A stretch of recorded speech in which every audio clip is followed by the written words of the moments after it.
Nakatipid ang mga residente ng Sorsogon sa rice program ng pamahalaan. Bukod pa rito, nakatanggap din sila ng mga binhi mula sa Provincial Agriculturist Office. Yan ang ulat ni Paul Hapin ng Radyo Pilipinas, Alban. Alas 6 pa lang ng umaga, mahaba na ang pila sa Capitol Compound dito sa Sorsogon para sa benteng bigas ng pamahalaan. Isa si Aling Zaida sa mga unang dumating upang makabili ng 20 pesos kada kilo na bigas mula sa National Food Authority sa ilalim ng benteng bigas meron na program.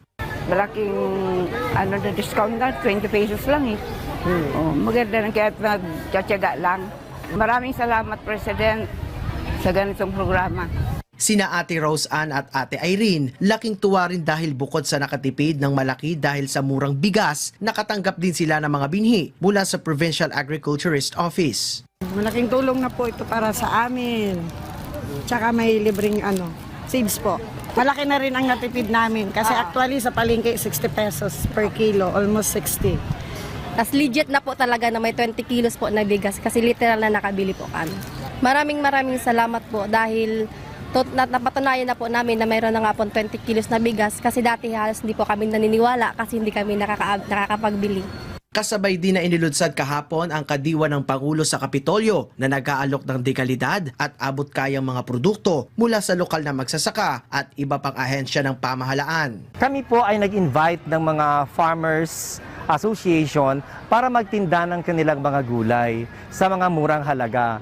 For example po, yung kamatis, 50 pesos lang po dito, samantalang sa market, nagre-range siya ng 60 to 70. So mura po talaga pag bumili po kayo dito sa kadiwa ng Pangulo. At dahil dagsa ang tao dahil sa murang bilihin, may QR code system na ipinatutupad ang provincial government para mapadali ang pagbili ng mga benepisyaryo na kabilang sa vulnerable sector sa Benteng Bigas Program. Kaya nagkakaroon ng QR code para na monitor nila kung talaga bang itong mga beneficiaries ay talagang anong tawag dito?